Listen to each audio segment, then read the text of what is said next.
Back in December, Aubrey Bass was one of the first people in the world to receive a coronavirus vaccine. The war veteran, who lost his wife of 75 years during the first lockdown, finally had something to celebrate.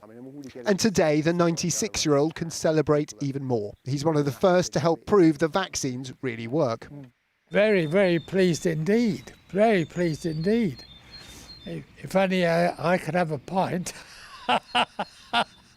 For now, Mr. Bass will have to enjoy the fact that today's data shows Pfizer's vaccine reduced hospitalisation and death by 75% after the first dose. Encouragingly, it showed similar effectiveness among those over the age of 80. What's more, a second dose of the vaccine was found to reduce the risk of symptomatic illness by 85%.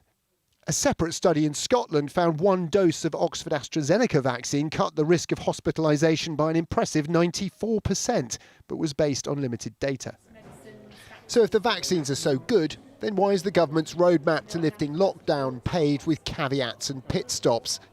The main reason is that even with a very effective vaccine and high uptake, a significant percentage of the population will remain vulnerable to infection.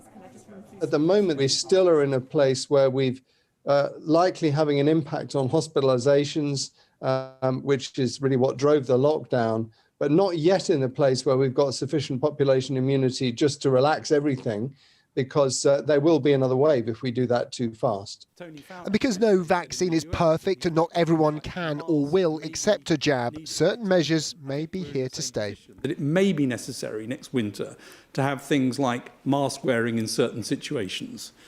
Hand hygiene should remain part of the norm, making sure that if we get the sorts of symptoms that we know are associated with COVID, we stay off work. Those are the sorts of measures that you might expect, I think, as a sort of baseline to be required during winter months.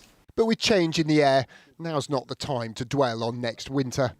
We've got the spring coming, and we've got the summer coming, and we're going to have no more lockdowns, if we're patient.